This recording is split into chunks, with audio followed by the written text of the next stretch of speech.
SK music studio Gurgaon की प्रस्तुति।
भाई मार सोताना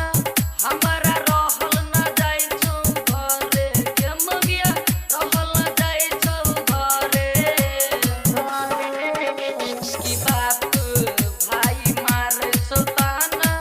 हमारा रहल न जाय छौ घरे के मगिया रहल न जाय छौ घरे की तोरे टेंशन से गई हमहू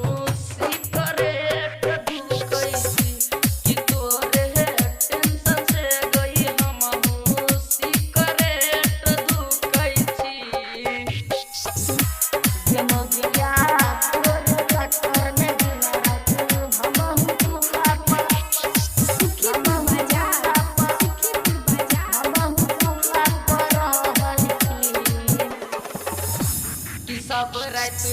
अब छल तू मिला अब की भेलो कि हमरा से कमी के मुगिया भेलो कि हमरा से कमी की राइटर शीतल लिखने छौ कहाना सुबोध प्रेमी के कैले तू माना के मुगिया प्रेमी के कैले तू माना राजसभा छोरटा